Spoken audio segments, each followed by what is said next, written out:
You know, late in any NBA season, you get these games that, well, they just seem to fly under the radar. But sometimes, those are the ones that tell you everything you need to know about what it really takes to win. Okay, let's get into one of those games right now. So, on the surface, a 20-point victory for the Denver Nuggets over the Oklahoma City Thunder seems pretty straightforward, right? But hold on, that score, it's kind of deceiving. Because the real story, the juicy part, isn't about who played, it's about who didn't. Both teams sat almost all their stars, and why they did that is where things get really interesting.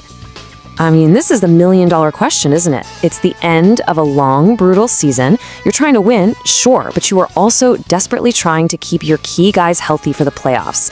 It's this crazy tightrope walk between winning now and being ready for what really matters. And there you have it, straight from the Nuggets coach. See, this wasn't about giving up on a game. No way. This was a calculated, strategic choice.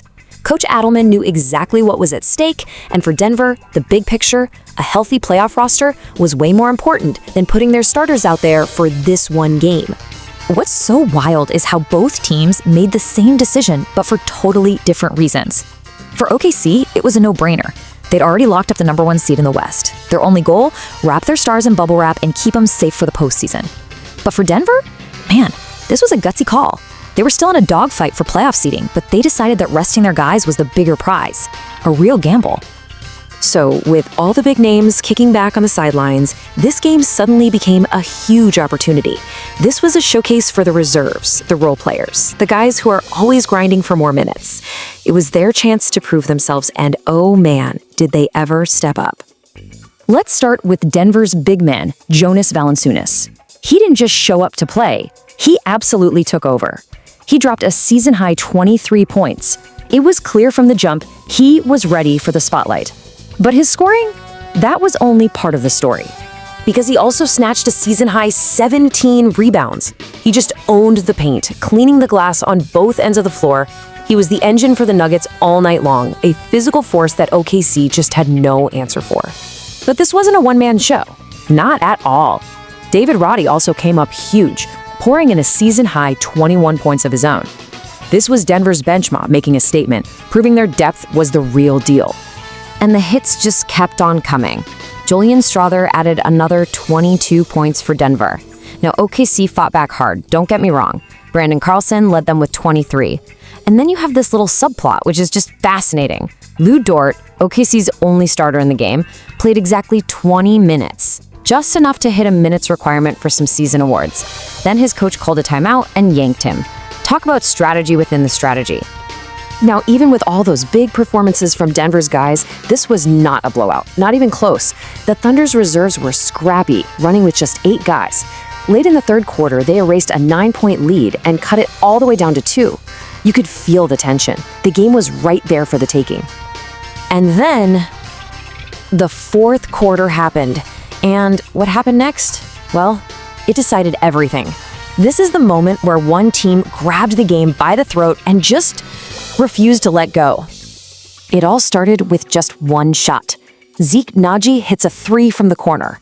And that one basket, it was like lighting a match.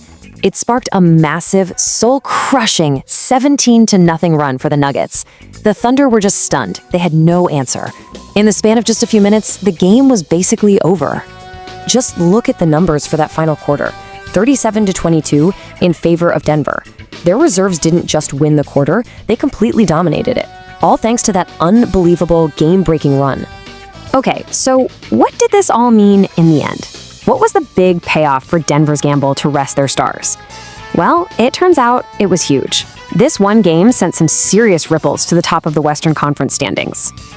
The gamble paid off in the best way possible. The Nuggets got to rest their starters, and they still got the win. Their 11th victory in a row, an incredible hot streak to be on heading into the playoffs. It locked them into, at worst, the #4 seed, which means they get home court advantage in the first round. And you can see it right here. OKC is sitting pretty at #1, sure, but look at Denver. That W11 next to their name, that should be terrifying for every other team in the West. They are without a doubt the hottest team in the league, and they just proved they can win even without their superstars. Now that is a scary message to send. Which really brings us to the ultimate question, doesn't it? as the playoffs get underway, what really wins it all? We talk endlessly about star power, and for good reason. But a game like this, a so-called meaningless game, is such a powerful reminder. When the games get tough and your stars are exhausted, is it the team with the best player or the team with the best team that hoists the trophy? This battle of the benches in Denver might have just given us a clue.